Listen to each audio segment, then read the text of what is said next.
The smirk my daughter-in-law wore was pure, unadulterated poison as she watched my son, Michael, limp his way into the cavernous courtroom. It was a look of triumph, of a predator who had finally cornered her wounded prey. But as I followed him, a silent shadow in his wake, the judge's eyes met mine across the room. He froze mid-motion, his hand hovering over a stack of papers, his lips parting to whisper a single, shocked question that hung in the suddenly still air. "What are you doing here?" A hush, profound and immediate, fell over the entire chamber. I saw the triumphant smirk on Jessica's face falter, replaced by a flicker of confusion that quickly morphed into alarm. Her smug family, huddled together like vultures waiting for a feast, exchanged panicked glances, their confident whispers dying in their throats.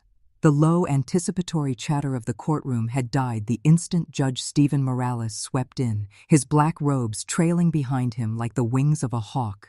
He took his seat at the imposing oak bench, his sharp, intelligent eyes sweeping the room with an air of practiced authority.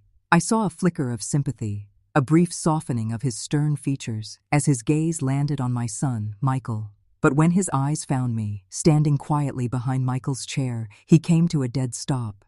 It was the shock of seeing a ghost, a name from a past he thought was long buried. I moved with a slow, deliberate grace to the defense table, my steps measured and soundless on the polished floor. I placed my old, worn leather briefcase on the gleaming wood. The solid thud it made echoed in the oppressive silence, a sound that was less a noise and more a declaration of war. I pulled out the heavy wooden chair and sat beside Michael, my hand covering his, which was trembling so violently it made the table vibrate. The only sound in the entire room was the frantic, scratchy whisper of the clerk's pen on paper. Judge Morales leaned forward, his judicial composure completely shattered, his voice a low, urgent whisper that carried across the silent room. "Why did you come here?" That question, loaded with years of unspoken history, cut through the tense atmosphere like an icy wind.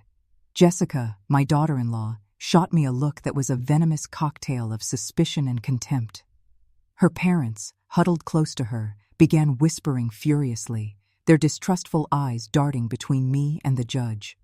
Michael, my sweet boy, lifted his head, his face a mask of confusion, but deep within his weary eyes, I saw a fragile, tentative spark of hope ignite. My heart ached for him with an intensity that was almost a physical pain. He had no idea. No one in this courtroom, except for the man on the bench, knew that I was more than just Michael's mother. I was once someone else entirely, a woman whose name everyone in the legal circles of Chicago once knew, a name they spoke with a mixture of fear and respect. Less than an hour ago, we were standing outside under a heavy, oppressive Chicago sky, the color of slate and sorrow. I stood by the car, my arm steadying Michael with every painful, hesitant step. He was unsteady on his single crutch, his body burdened not just by his injury, but by the cold, pitying stares of the onlookers who had gathered to watch the drama unfold. Nearby, the bells of an old cathedral began to toll, each mournful, sonorous chime striking my chest like a physical blow, a grim herald for the day ahead. I gripped my old leather briefcase, its worn edges and cracked handle a testament to the years it had served me. It held more than just papers and legal documents. It held our family's honor, what was left of our future, and the last flickering ember of our hope. A small, ghoulish crowd had gathered on the wide courthouse steps, a mix of curious neighbors and predatory reporters with cameras poised, their lenses like cold, unblinking eyes. Their murmurs buzzed around us like a swarm of angry bees. "It's the Villa Senor divorce," someone whispered, the words carrying on the damp air. "Heard it's a nasty one. She says he's useless now." Every word was a tiny shard of glass embedding itself in my heart, but I kept my expression a mask of stone, my face impassive and unreadable. Just then, a gleaming luxury car screeched to a halt at the curb behind us, its engine a low, arrogant growl. The door flew open and out stepped Jessica. She was wearing a defiant, blood-red Gucci dress, an outfit that practically screamed that she had already won. Her face was half hidden by enormous dark sunglasses, but there was no hiding the smug, self-satisfied smile playing on her lips. Her parents and her brother followed her out of the car, strutting with an unearned confidence, as if victory was not just assured, but already theirs. The sight of them, so preening and self-assured, made me physically sick. They had no concept, no inkling of what Michael and I had endured together. The sleepless nights filled with worry, the desperate struggle to keep our home, the slow, agonizing erosion of our dreams. I gestured for Michael to go on ahead, following silently a few steps behind him.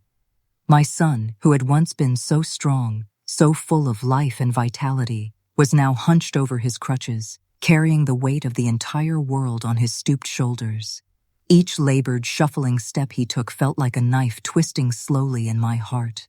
I wanted to scream at the onlookers, to shield him from their pitying, judgmental stares, but all I could do was grip my briefcase tighter, its familiar weight a small comfort, and walk with a calm I was very far from feel. Inside the courtroom, the air was thick and suffocating with tension. Jessica was already seated at the defendant's table, her legs crossed elegantly, one bright red, high-heeled shoe tapping an impatient, rhythmic beat on the floor. Each sharp tap felt like a personal taunt, a punctuation mark in her silent declaration of contempt.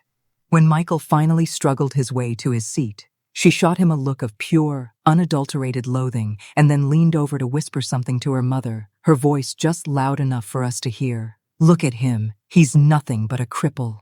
My blood boiled, a hot, searing rage that threatened to consume me. I bit my lip so hard I tasted blood, forcing the fury down, locking it away for when it would be most useful. Michael just hung his head, his chest rising and falling with heavy, ragged breaths. He sat in silence, his hands gripping his crutches as if they were the only things in the world holding him up. Seeing my son so utterly broken, so completely defeated, tore me apart. This was the boy I had sacrificed everything for. The boy who had once promised me with tears in his eyes that he would build us a home so safe and secure that no one could ever throw us out of it. Now, he was being publicly humiliated by the very woman who had once claimed to love him more than life itself. Jessica's lawyer, a sharp-featured woman named Jennifer Rivers, rose to her feet and dropped a thick, intimidating stack of papers onto the table. Her voice, dripping with a cool, calculated arrogance, echoed in the unnerving quiet of the room. "We will prove, Your Honor, that my client's husband, Mr. Michael Villasenor, is no longer fit to fulfill his duties as a husband or as a father." Every single word was a hammer blow against my soul. I wanted to leap to my feet, to scream that they were liars, that Michael was still a father, still a man full of dignity and love, even if his legs had failed him. But I held my tongue, biding my time, waiting for the perfect moment to strike. The heavy, stagnant air in the courtroom sent my mind reeling back in time, to a world that felt like it belonged to another lifetime. Years ago, when the golden Chicago sun washed over the stone streets of our quiet neighborhood, my little family had known peace. Our small, humble house, with its peeling paint and crooked porch swing, was always overflowing with laughter. I can still see Michael at 7 years old, a whirlwind of energy, tearing through the yard with a worn-out soccer ball, his small voice belting out the pop songs I'd taught him, completely off-key and full of joy. My husband, David, was still a family man back then. He'd sit on the porch in the evenings, a cigarette smoldering between his fingers, a calm, contented smile on his face as he watched his son play in the fading light. But that peace, I now know, was a beautiful, fragile, and fleeting dream. One evening, with the scent of pot roast filling our warm kitchen, David set down his fork and knife with a deliberate, final click. His eyes, when he looked at me, were as cold and empty as a winter sky. "Linda," he said, his voice flat and devoid of any emotion. "I'm leaving. I have another life now." I just stood there, a serving spoon in my hand, the world tilting on its axis. He didn't offer an explanation, didn't even have the decency to look me in the eye as he shattered our world. He just got up from the table, walked to the hall closet, grabbed a packed suitcase I hadn't known was there, and walked out the front door. A shiny, expensive car was idling at the curb, its engine a low purr. In the yellow glow of the streetlight, I could just make out the silhouette of a woman in the passenger seat, a wealthy widow, I would later find out, who had bought and paid for my husband. Michael, who was only 10 at the time, was frozen in the doorway of the living room, a silent witness to his father's Casual abandonment. The sound of the car's engine fading into the distance left a silence in its wake that was so profound it felt like it shattered my very soul. That night, after I'd cleared the dinner table and washed the dishes as if it were just another ordinary evening, I went to Michael's room. He was curled up in his bed, his small shoulders shaking with quiet, heartbroken sobs. I sat on the edge of his bed and pulled his trembling body into my arms, but I couldn't cry. My own tears were frozen solid inside me. I had to be his rock. "Mom, why did Dad leave?" he asked, his small voice cracking with a pain no child should ever have to feel. I just held him tighter, my arms a desperate shield against a world that had suddenly become cruel. "I don't know, honey," I whispered into his hair. "But I promise you, it will always be you and me against the world." I poured every ounce of my being into keeping that promise. But every night, long after he had cried himself to sleep, I'd sit alone in the dark kitchen, the pain a physical entity so deep and all-consuming it felt like it would tear me apart from the inside out. The years that followed were a relentless, exhausting blur of constant work. I'd wake up before the dawn, the sky still a bruised purple, to make Michael breakfast and pack his lunch. Then I'd pedal him to school on my old, rickety bicycle, his small body perched on a makeshift seat on the back. By day, I was an office clerk, my world reduced to the endless, mind-numbing task of punching numbers into a machine, trying to hide the dark, bruised circles under my eyes with cheap concealer. At night, while Michael sat at the dining table doing his homework, I'd be hunched over next to him, balancing the books for small neighborhood shops, the dim light of a single lamp casting long shadows on the walls. I remember nights when the rain was so hard, a torrential downpour that turned the streets into rivers, that Michael and I had to share a single broken umbrella, wading through the flooded streets to get home. My clothes would be soaked through, and the cold would seep deep into my bones, but I'd squeeze his small hand and force a smile. "We're tougher than this rain, aren't we?" I'd say, and Michael would nod, his brave little smile the only light in those dark, difficult times. I never told him about the nights I lay awake, my mind a frantic whirlwind of worry, consumed by the crushing weight of tuition fees, rent, and medicine. One time, when he had a high fever that left him weak and delirious, I had to run to the pharmacy in the middle of a cold, wind-swept night with only a handful of loose change clutched in my fist. I stood at the counter, my hands shaking as I counted out every single coin, my heart sinking with the terrifying fear that I might have to choose between his medicine and food for the week. But I never gave up. I couldn't. Every time I looked at Michael, at his trusting eyes and resilient spirit, I knew I couldn't afford to fall apart. He was my reason for everything, my anchor in a stormy sea. The day Michael's acceptance letter for the electrical engineering program at the University of Illinois arrived, I stood in the kitchen, holding the crisp paper in my trembling hands, and cried. It was the first time in years I had allowed myself to cry from happiness, but that pure, unadulterated joy quickly soured into a familiar, gnawing worry. College was a luxury, a dream I couldn't easily afford. Silently, without a word to him, I went to my old wooden chest at the foot of my bed and took out my wedding ring, the last relic of a broken marriage, the final symbol of a life that was no longer mine. It was the only valuable thing I had left. Taking it to the pawn shop, watching the owner weigh it in his calloused hands, felt like he was weighing a piece of my soul. "Mom, you don't have to do this," Michael said when he found out, his eyes red and brimming with tears. "I'll get a job. I'll work nights." I cut him off, placing a hand gently on his shoulder. "Your only job is to study," I told him, my voice firm. "I want you to have all the chances that I never did." Michael threw his arms around me, his body shaking with emotion, and for the first time, I felt that he wasn't just a boy anymore, but a man who was trying to protect me. Michael didn't disappoint. After years of relentless hard work, of sacrificing his nights and weekends to study, he graduated with top honors and built a beautiful 2-story house on the quiet edge of Chicago. The day he placed the shiny new keys in my hand, I stood on the sidewalk, looking at those strong new walls, at the fresh paint and the gleaming windows, and I wept. "I promised you, Mom," Michael said, his own voice choked with emotion. "This is our home, No one can ever kick us out of here.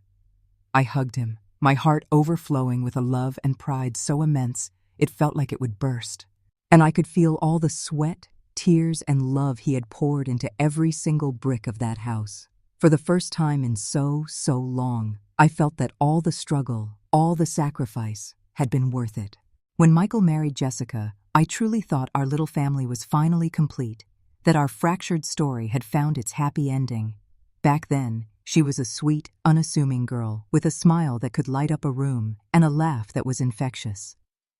In the early days of their marriage, she'd follow me into the kitchen while I was cooking, chattering away about her plans with Michael, her eyes sparkling with dreams for the future.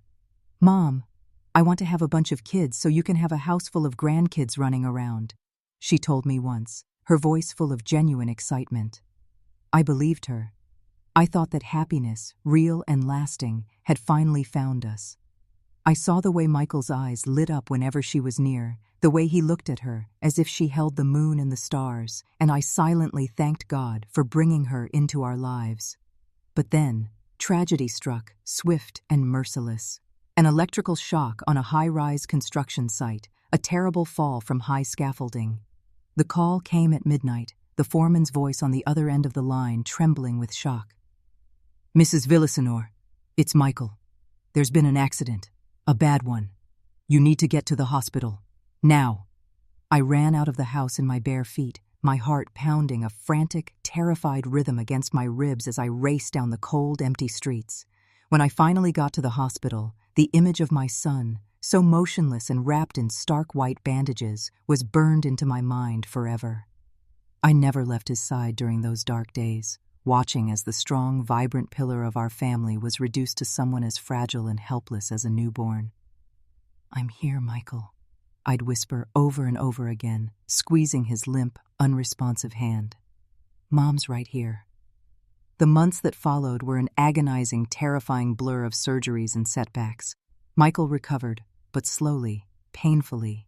His legs were never the same. The doctors, with their grim faces and somber voices, said he'd be on crutches for the rest of his life. The strong, smiling man I knew faded away, replaced by a silent, brooding shadow, his eyes clouded with a sadness so deep it seemed to have no bottom. Every time I saw him take a hesitant, painful step on those crutches, it felt like my own heart was being torn from my chest. When Michael finally came home from the hospital, a dark, suffocating cloud settled over our lives. The beautiful house he had built, once filled with so much laughter and hope, now felt as silent and cold as a tomb. I rearranged all the furniture, turning the spacious living room into a makeshift bedroom for him, so he wouldn't have to struggle with the stairs. Every time I looked at that simple hospital bed, my soul ached.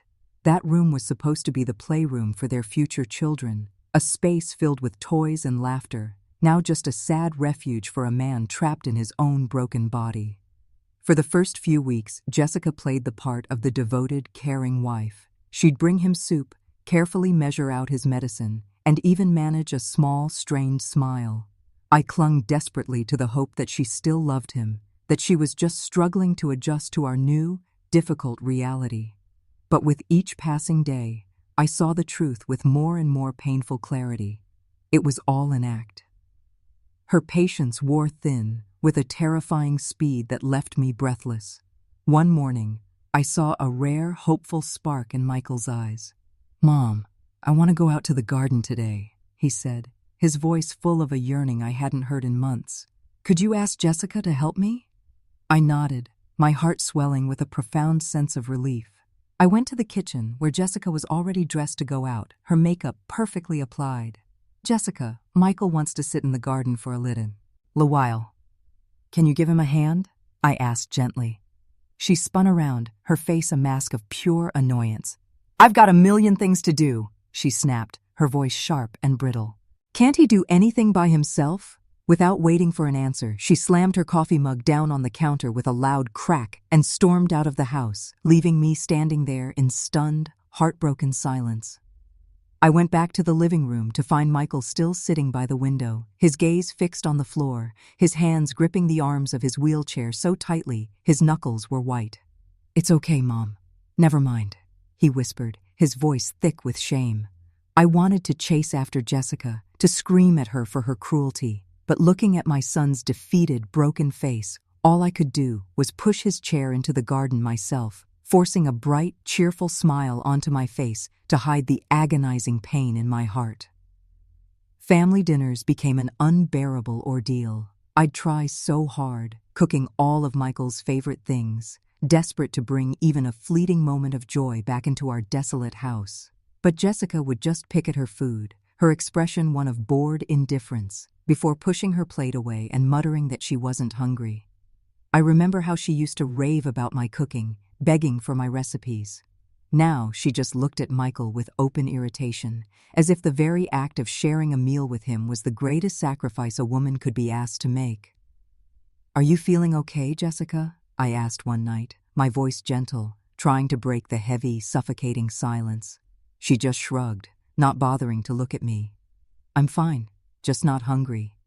But I knew it wasn't the food that had stolen her appetite. It was my son. One afternoon, I heard Jessica's low, calculating voice coming from the kitchen. She was on the phone, her back to me.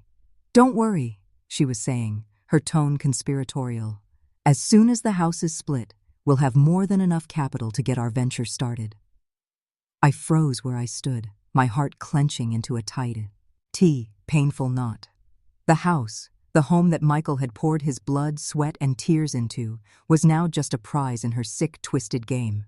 I wanted to confront her right then and there, to expose her for the monster she was. But I held back. I needed time.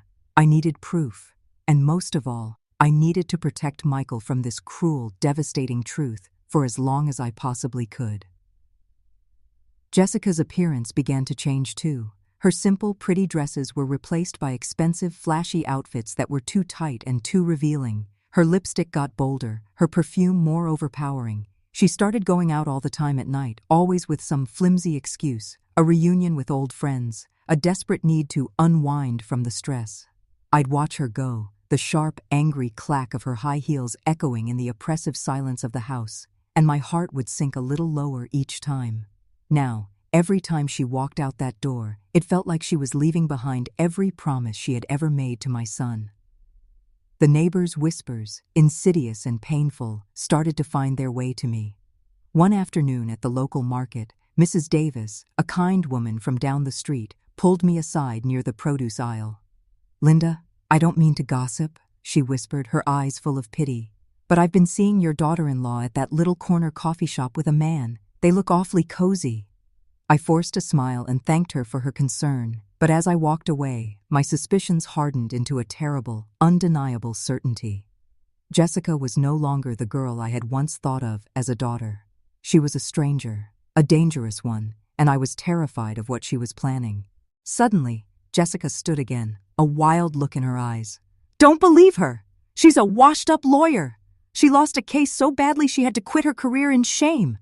Who's going to trust a failure like that?" Her words hit the room like a bomb.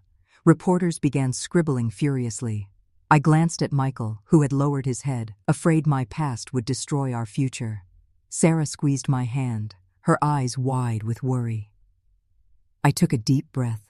This wasn't just an attack on my past. It was a desperate attempt to shake my family's faith in me.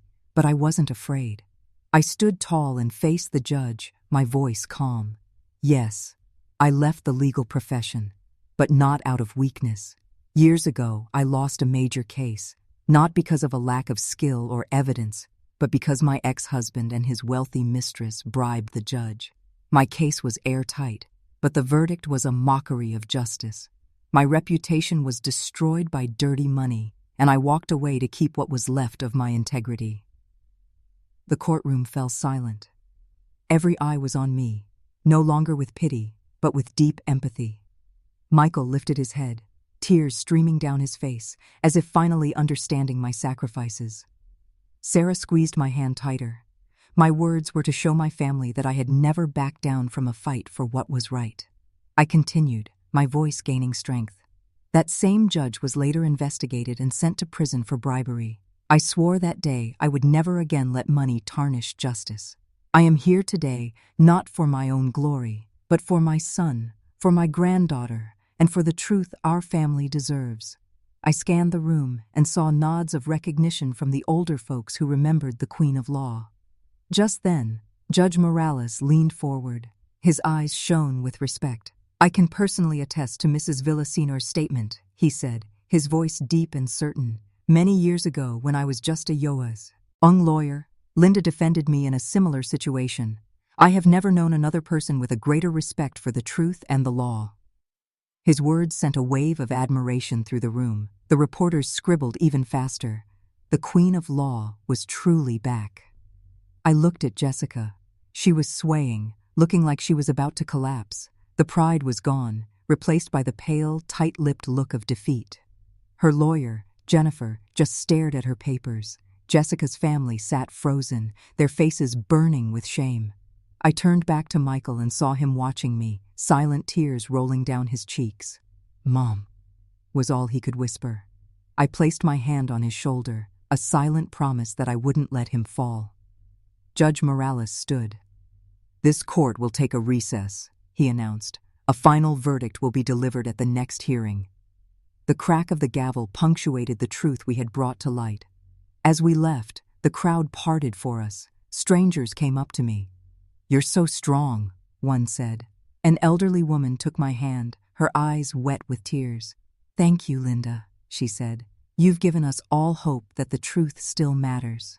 On the day of the verdict, the courtroom was packed. The entire city, it seemed, was holding its breath.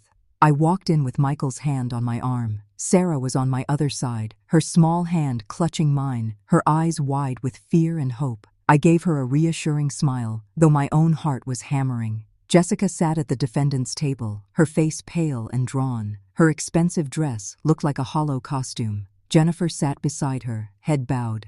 Jessica's family was silent, their nervous glances showing they knew the storm had finally hit. Judge Morales entered, his solemn presence filling the room. He took his seat, his sharp eyes scanning the crowd before settling on us. The silence was absolute. He cleared his throat, his voix ice booming through the courtroom. "After a thorough review of all evidence and testimony, this court has reached a verdict.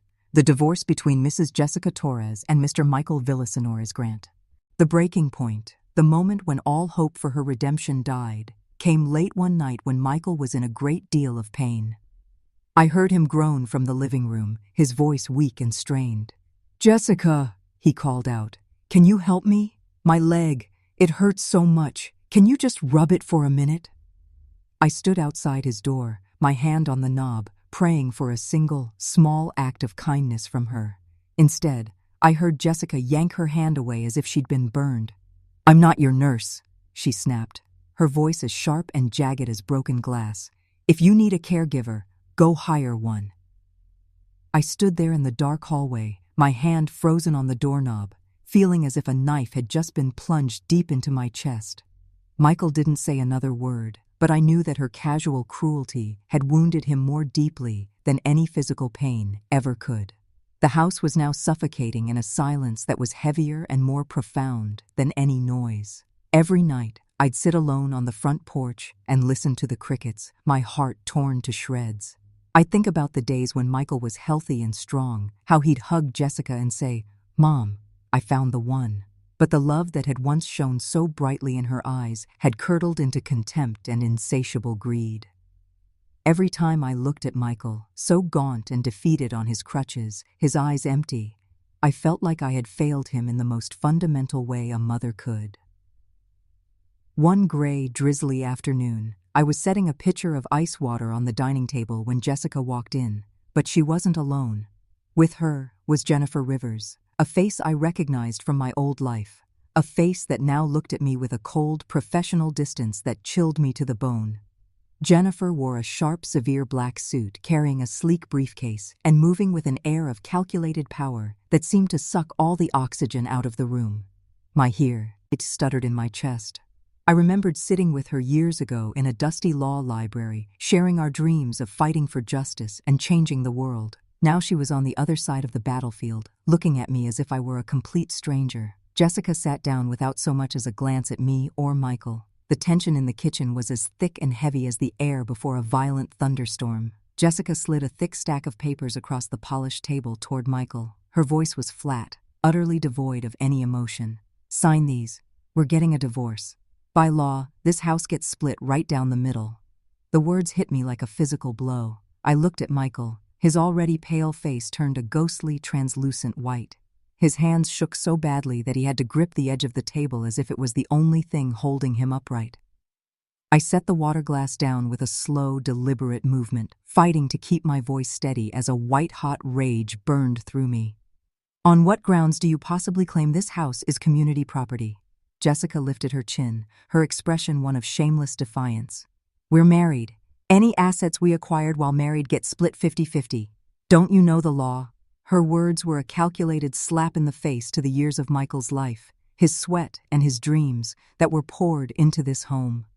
I took a deep, steadying breath. "You're mistaken, Jessica," I said, my voice firm and unwavering. "This house is Michael's separate property. He bought it, and it was registered in his name long before you two were married. Legally, you don't have a claim to it." The room went completely silent. Michael slowly lifted his head, a flicker of renewed hope in his tired, bloodshot eyes. Jennifer finally spoke, her voice as sharp and precise as a razor. "Mrs. Villasor, U.S. marriage law has provisions. Separate property can become marital property after years of cohabitation and shared use." I looked her dead in the eye, my gaze unwavering.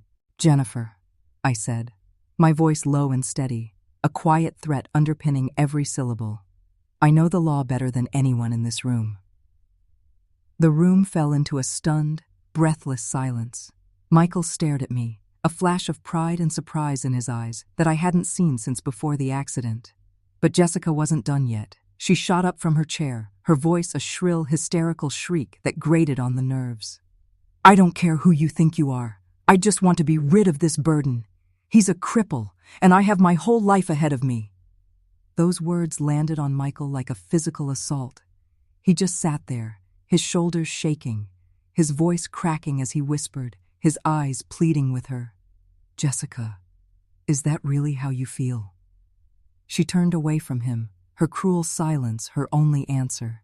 It felt like my own heart was being ripped from my chest. My son, the pride and joy of my life, was being called a burden by the woman he loved. I wanted to lunge across the table and slap the smug look off her face, but I just stood there, my knuckles white as I gripped the back of a chair, fighting with every fiber of my being to hold myself together. Jennifer quickly ushered a seething Jessica out of the room, leaving the divorce papers on the table like an open, festering wound. The sharp slam of the front door echoed in the crushing silence that remained. I started to clear the table, needing something, anything to do with my hands, but they were shaking so badly that a porcelain bowl slipped from my grasp and shattered on the tiled floor, the sound as sharp and broken as my heart. Michael still hadn't moved, his empty gaze fixed on those damning papers. "Mom," he mumbled, his voice barely a whisper. "What did I do to make her change so much?" I went to him and put a hand on his trembling shoulder. "You didn't do anything wrong," I said, my own voice choked with unshed tears. "She's the one who's wrong, Michael, not you." But deep down, I knew Jessica didn't just want to leave him. She wanted to strip him of everything he had ever worked for. This house, his sanctuary, was now the primary target of her cold-blooded, avaricious scheme. That night, I sat alone on the porch for hours. A cold, bitter wind blew, but I didn't feel it. I knew the real storm was just beginning. In the days that followed Jessica serving the papers, the air in our house grew heavy and toxic. Every corner of our once happy home was haunted by a suffocating, oppressive silence. I watched my son pick listlessly at his food, his movements slow and lethargic. He wouldn't say a word, just kept his head down, his thin, frail frame casting a long, lonely shadow as he made his way to his room on his crutches. I wanted to tell him that it would all be okay, that we would get through this, but I knew that words were useless against the depth of his pain. That night, sleep was a luxury I couldn't afford.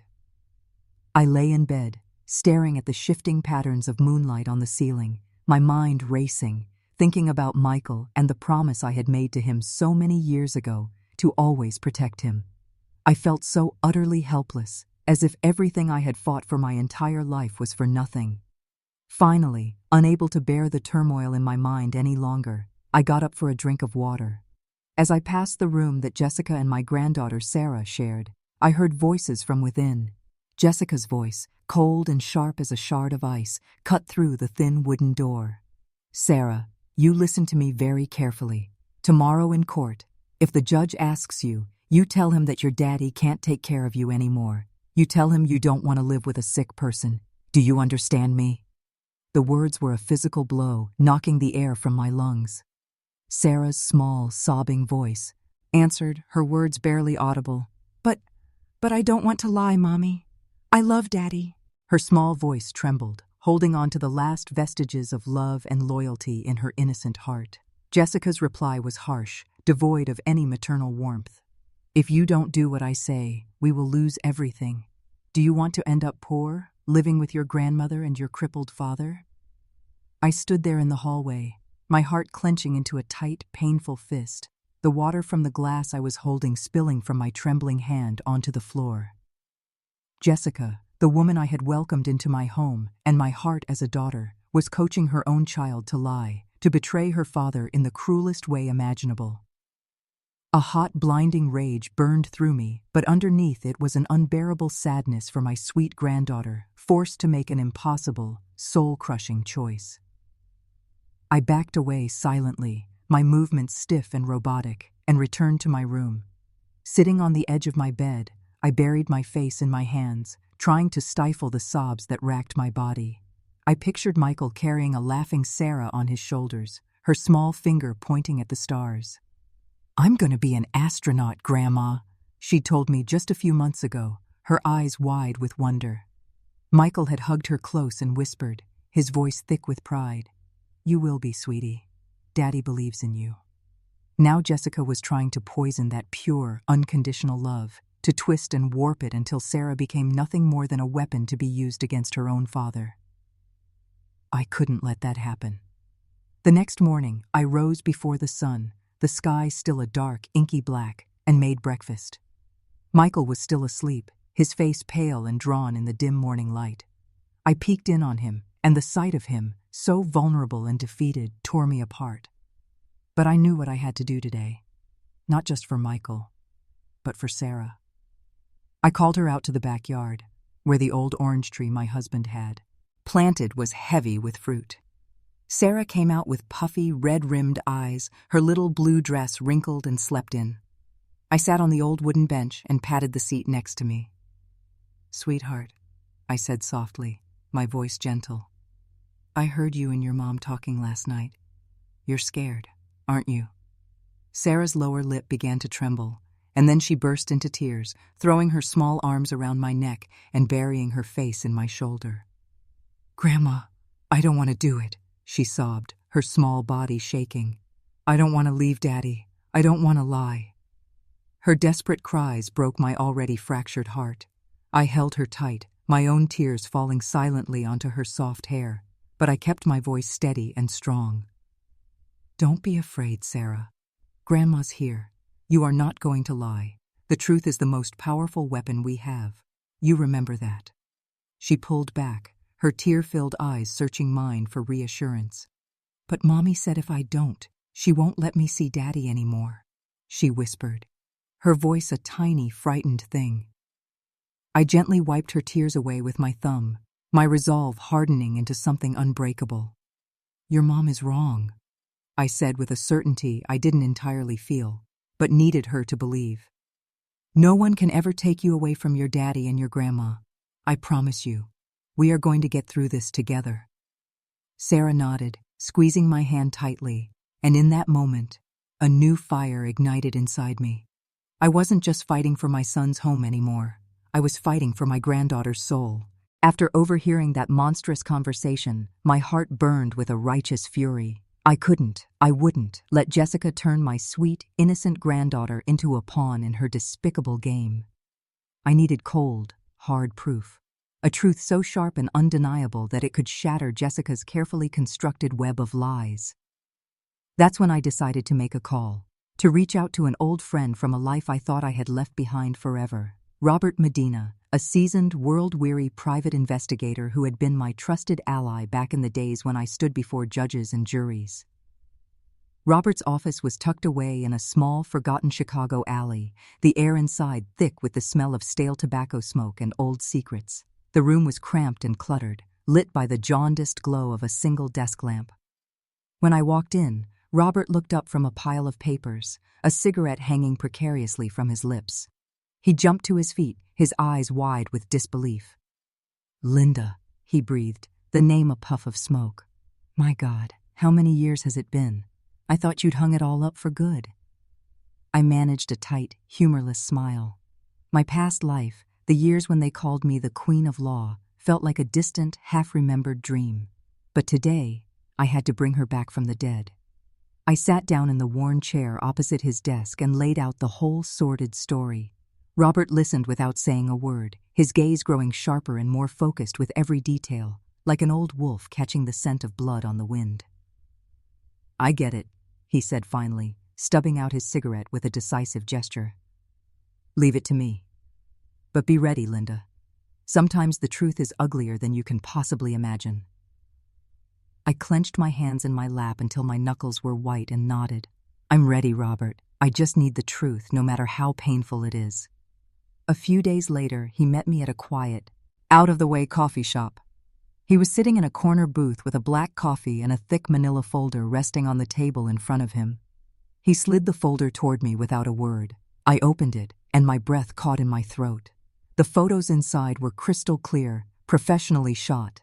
Jessica, looking stunning in a shimmering red dress, on the arm of a handsome, silver-haired man, the two of them leaving a luxury downtown hotel. She was smiling, her eyes shining with a happiness and vivacity I hadn't seen since long before Michael's accident.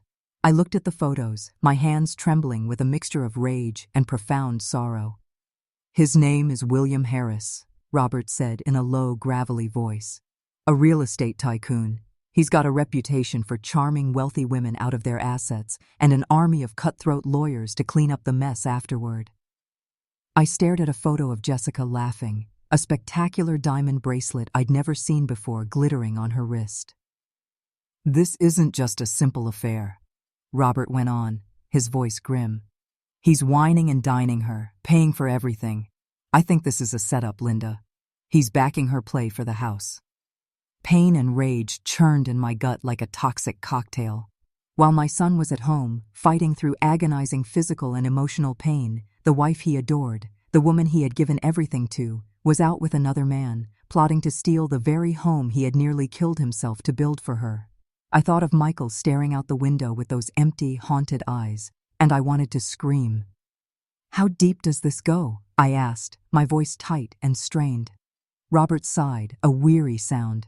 "Deep. I've got hotel receipts, flight records to the Caribbean, even bank transfers from Harris's corporate account directly to hers.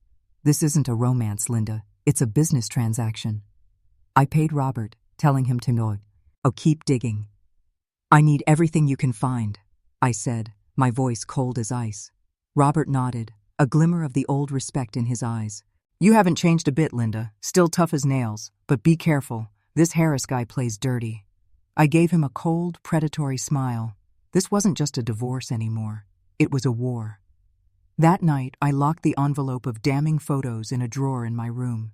I couldn't let Michael see them. He had already endured so much pain. I refused to let this final, devastating betrayal shatter what little was left of his heart. During dinner, Jessica showed up, dressed to the nines in another expensive outfit. She sat down and casually announced, "You know, Mom, I think we should sell this house. We could get a nice luxury apartment downtown. It's so boring out here in the suburbs." I looked her dead in the eye, my gaze unwavering.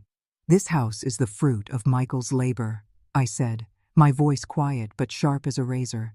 "It's not something you can just sell like an old piece of furniture." Jessica's lips tightened into a thin, angry line, but she stayed quiet.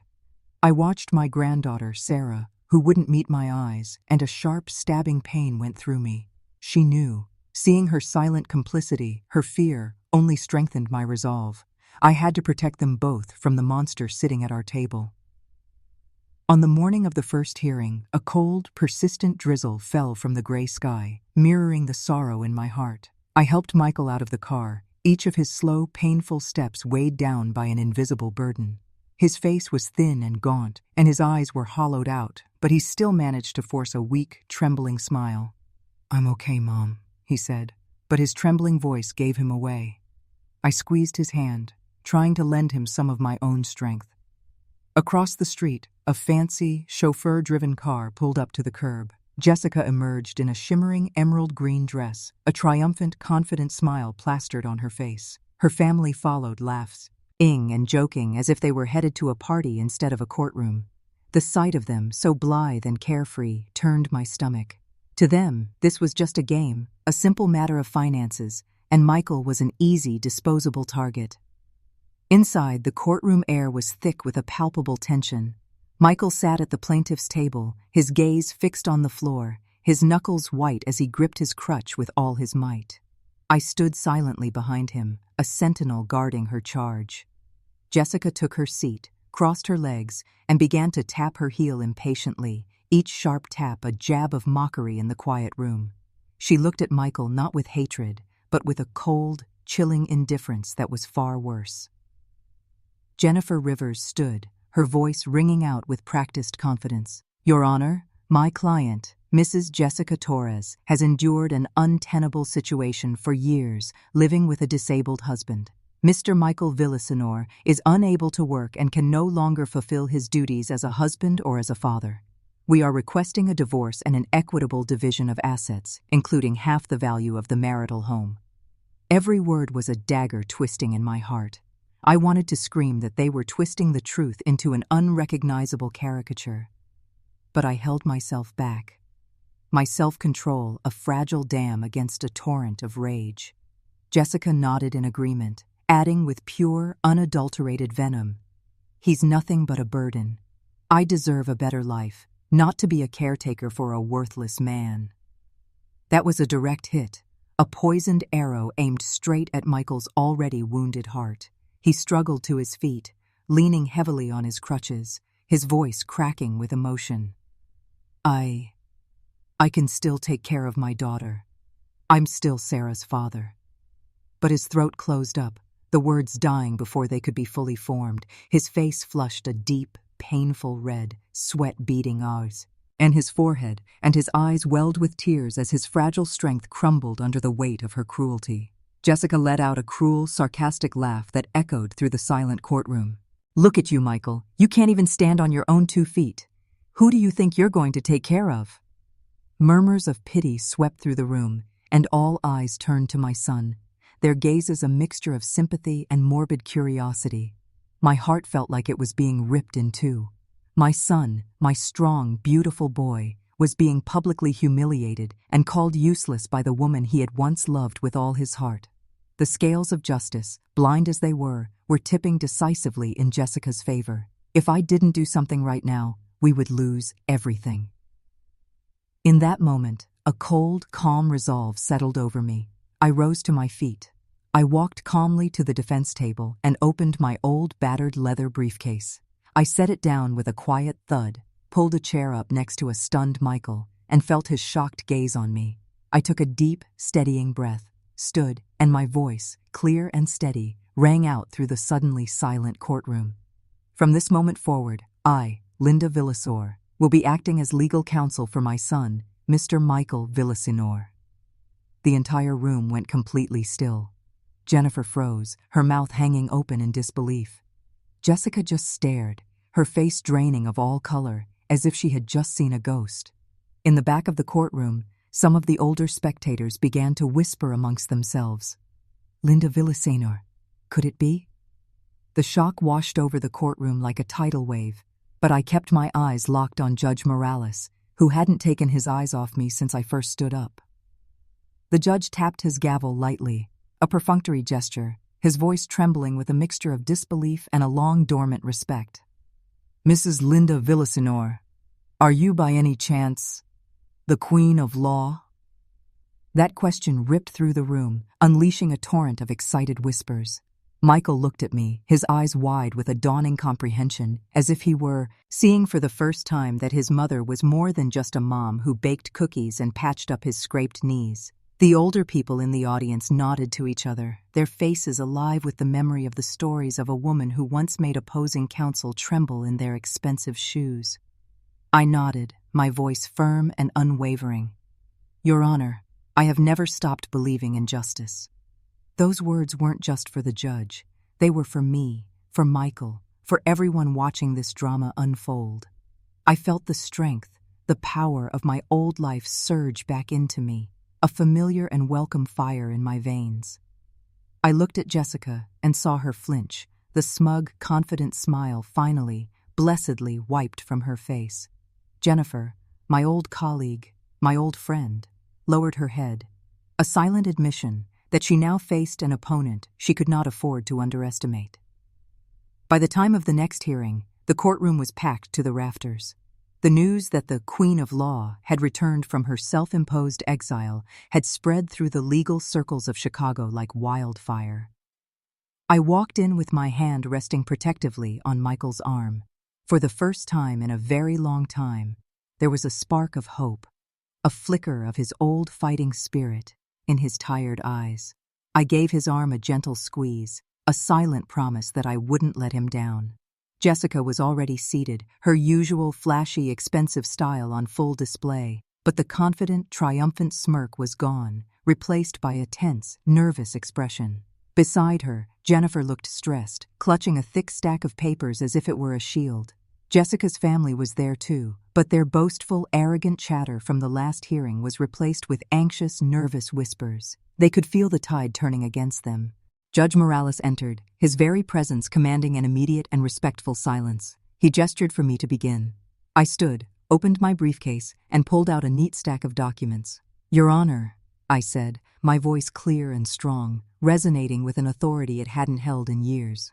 I present as evidence the original property deeds for the house in question. These records clearly and unequivocally state that the property was purchased by and registered solely in the name of my son, Mr. Michael Villa Sr., 2 full years before his marriage to Mrs. Jessica Torres.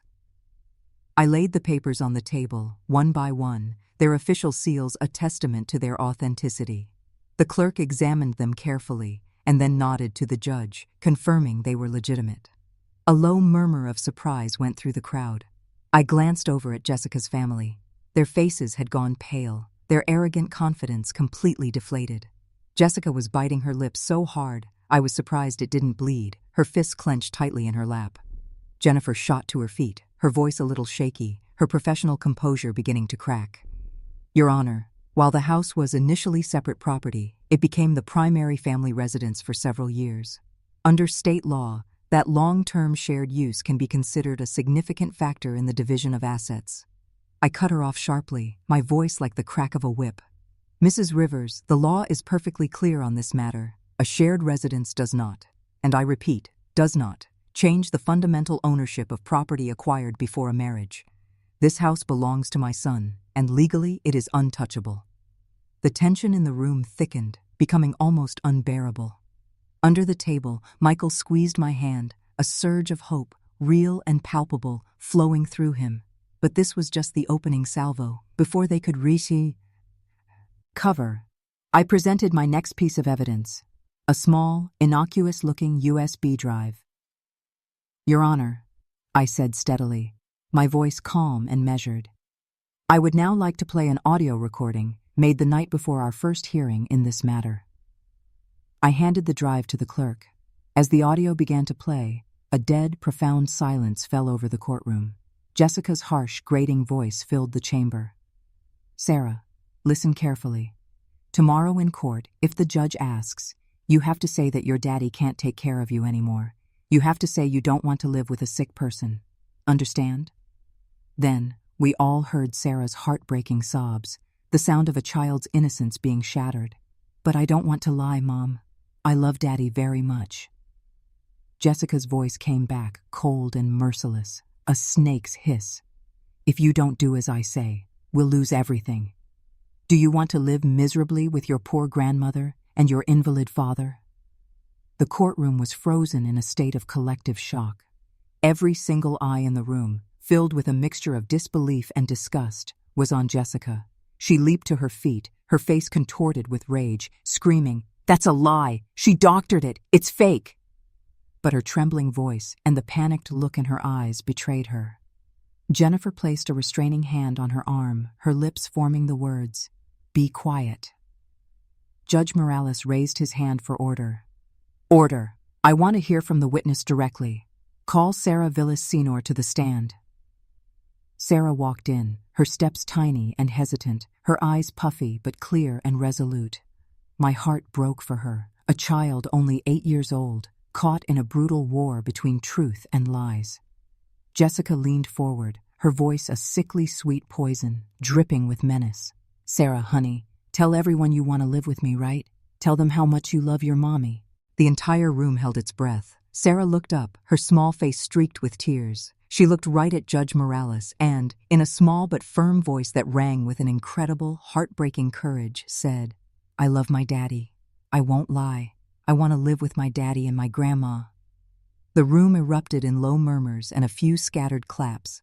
Michael broke down completely, burying his face in his hands, his shoulders shaking with great, racking sobs of relief, the profound, cleansing relief of knowing that his daughter's love was true and untainted.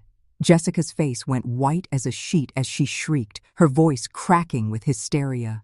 "The child is being manipulated. That woman brainwashed her." But no one was listening to her anymore. I moved to Sarah's side, wrapping a protective arm around her small, trembling shoulders. I looked Jessica dead in the eye. "The truth can't be manipulated, Jessica," I said coldly.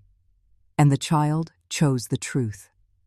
Sarah buried her face in my side, clinging to me as if I were her only anchor in a stormy sea. Judge Morales slammed his gavel, trying to restore order, but I knew, with every fiber of my being, that we had already won. Suddenly, Jessica stood again, a wild, desperate look in her eyes. "Don't believe her. She's nothing but a washed-up lawyer. She lost a case so badly years ago that she had to quit her career in shame. Who's going to trust a failure like that?" Her words hit the room like a bomb. Reporters began scribbling furiously in their notepads. I glanced at Michael, who had lowered his head again, a new fear in his eyes, the fear that my past would come back to destroy our future. Sarah squeezed my hand, her eyes wide with worry. I took a deep, centering breath. This wasn't just an attack on my past, it was a desperate, last-ditch attempt to shake my family's faith in me.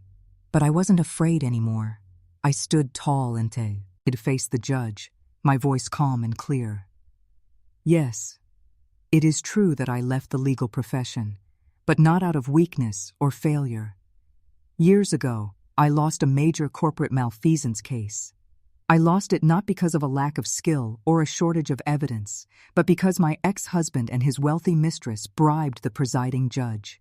My case was airtight, but the verdict was a complete and utter mockery of justice. My reputation was systematically destroyed by dirty money, and I walked away to keep what little was left of my integrity." The courtroom fell completely silent. Every eye was on me, no longer with pity or suspicion, but with a deep, profound empathy. Michael lifted his head, tears streaming down his face, as if he were finally, truly understanding the depth of the sacrifices I had made for him. Sarah squeezed my hand tighter, her small gesture a vote of unwavering confidence. My words were not just a defense, they were a testament to my family, a way to show them that I had never backed down from a fight for what was right. I continued, my voice gaining strength with every word. That same judge was later investigated and sent to federal prison for bribery. I swore on that day that I would never again let money and corruption tarnish the sanctity of justice. I am here today not for my own glory, not to reclaim some lost title, but for my son, for my granddaughter, and for the simple, unvarnished truth that our family deserves. I scanned the room and saw slow nods of recognition from the older folks who remembered the stories of the Queen of Law and her unyielding commitment to justice. Just then, Judge Morales leaned forward, his expression one of deep respect. "I can personally attest to Mrs. Villas-Senior's statement," he said, his voice deep and certain, carrying to every corner of the room. "Many years ago, when I was just a young, idealistic lawyer, Lynn, Da defended me pro bono in a similar situation when I was targeted by a corrupt corporation. I have never, in all my years on the bench, known another person with a greater respect for the truth and the sanctity of the law. His words sent a palpable wave of admiration through the room. The reporters scribbled even faster, their pens flying across their notepads. The Queen of Law was well and truly back. I looked at Jessica. She was swaying on her feet, looking like she was about to collapse. The pride, the arrogance, was completely gone, replaced by the pale, tight-lipped look of utter defeat. Her lawyer, Jennifer, just stared down at her papers, avoiding everyone's gaze. Jessica's family sat frozen in their seats, their faces burning with a deep and public shame. I turned back to Michael and saw him watching me, silent tears of pride and gratitude rolling down his cheeks. "Mom," was all he could whisper, his voice thick with a lifetime of unspoken emotion. I placed my hand on his shoulder, a silent promise that I would never let him fall. Judge Morales stood. "This court will take a brief recess," he announced, his voice ringing with authority. "A final verdict will be delivered at the next hearing." The sharp crack of the gavel punctuated the hard-won truth we had finally brought to light. As we left the courtroom, the crowd parted for us like the Red Sea. Strangers came up to me, their faces full of admiration. "You're so strong," one woman said. An elderly woman took my hand in hers, her eyes wet with tears. "Thank you, Linda," she said, her voice trembling. "You've given us all hope that the truth still matters." On the day of the final verdict, the courtroom was packed to standing room only. The entire city, it seemed, was holding its breath, waiting for the final chapter of this dramatic story. I walked in with Michael's hand on my arm. He walked taller today, his shoulders less stooped. Sarah was on my other side, her small hand clutching mine tight. Itili, her eyes wide with a mixture of fear and hope. I gave her a reassuring smile, though my own heart was hammering against my ribs like a trapped bird. Jessica sat at the defendant's table, her face pale, drawn, and stripped of all its artifice. Her expensive dress looked like a hollow, ill-fitting costume. Jennifer sat beside her, her head bowed, her demeanor one of quiet resignation. Jessica's family was silent, their nervous, darting glances showing that they knew the storm they had unleashed had finally, irrevocably, hit them. Judge Morales entered, his solemn presence filling the room with a sense of gravity and finality. He took his seat, his sharp eyes scanning the expectant crowd before settling on us. The silence was absolute, a heavy, weighted blanket over the entire room. He cleared his throat, his voice booming through the courtroom, clear and decisive. "After a thorough review of all presented evidence and testimony, this court has reached a verdict. The divorce between Mrs. Jessica Torres and Mr. Michael Villasenor is hereby granted. Full and sole ownership of the residence at 24 Maple Drive will remain with Mr. Michael Villasenor, as it has been proven to be separate property acquired before the marriage. Furthermore, full legal and physical custody of the minor child, Sarah Villasenor, is awarded to her father, Mr. Michael Villasenor, and her paternal grandmother, Mrs. Linda Villasenor. Mrs. Jessica Torres will receive no financial settlement or alimony and is granted supervised visitation only at the discretion of the custodial guardians." The room erupted in quiet gasps and a wave of spontaneous, heartfelt applause. Michael collapsed against me, his body shaking with great, cathartic sobs of pure relief. A great, crushing weight finally lifted from his soul. Sarah launched herself into our arms, hugging us both as tight as her small arms could manage, her happy tears soaking my shirt. "Grandma, Daddy, I get to stay with you," she cried, her voice a song of pure joy. I held them both, the two people I loved more than life itself, and my own tears started to fall, not tears of sadness, but of pure, unadulterated happiness. Our family was safe. Our family was whole again. Jessica shot to her feet, her face twisted into an ugly mask of rage and disbelief. "This isn't fair," she screamed, her voice a shrill, desperate shriek. "I'll appeal. You can't do this to me." Her frantic cries echoed through the courtroom, but no one paid her any attention. Jennifer put a weary hand on her arm. "It's over, Jessica. We lost." Jessica stumbled back as if she'd been struck, all the fight and fury gone out of her in an instant. Her family stood and shuffled out of the courtroom, their heads down, unable to meet the contemptuous stares of the crowd. I watched them leave, feeling not a sense of triumph, but a profound, aching sadness for the woman who had once been a part of our family, the woman who had so tragically and completely chosen greed over love. In the days that followed, I heard through the grapevine that William Harris, the wealthy tycoon who had been backing Jessica, dropped her the second he heard she'd lost the case and the house. The fancy dinners, the exotic trips, the expensive gifts, they all stopped. Jessica ended up alone in a run-down, one-room apartment on the grim outskirts of town, a social pariah. One morning, Mrs. Davis from the market told me she saw Jessica packing up a battered old car in the dead of night. No one knows where she went, Linda. It's like she just wanted to disappear off the face of the earth. I nodded but said nothing. I could only hope that somewhere, somehow she would find her way, though I knew she would forever have to live with the heavy consequences of her choices. Meanwhile, our life began anew. I took Michael to physical therapy every single week, watching with a swelling heart as he slowly but surely regained his confidence and some of his strength. He was still quiet, a thoughtful sadness still lingering in his eyes, but every time Sarah would run up and hug him, yelling, "Daddy, you're my superhero!" a brilliant light would return to his eyes. I helped Sarah with her homework. We painted together in the afternoons, and our kitchen was once again filled with the warm, comforting smells of home-cooked meals. Our dinners, once so tense and silent, were now filled with easy laughter. Sarah would tell us about her day at school, Michael would tease her good-naturedly, and I would just watch them, my heart full to the point of bursting. The storm had passed. One sunny afternoon, I saw Sarah sneak into my closet and pull out an old pair of my high-heeled shoes. She teetered precariously around the living room, striking dramatic poses in front of the mirror. "Grandma, when I grow up, I'm going to be a hero just like you," she declared with all the gravity a child can muster before dissolving into a fit of giggles. Michael, sitting on the porch swing, watched her with an expression of pure, unadulterated joy. I sat down next to my son, my gaze falling on our orange tree, its branches heavy with ripe, sweet fruit. "Justice may sleep for a while," I whispered, more to myself than to him. "But it never dies. It just needs brave people to wake it up." Michael took my hand in his voice thick with emotion. "Mom, I don't know what I would have done without you. Thank you." I smiled, squeezing his hand back. "I just did what any mother would do," I told him, though in my heart I knew it was more than that. I had fought not just for him and for Sarah, but for myself, and for the promise I had made to myself so long ago to never, ever let injustice win.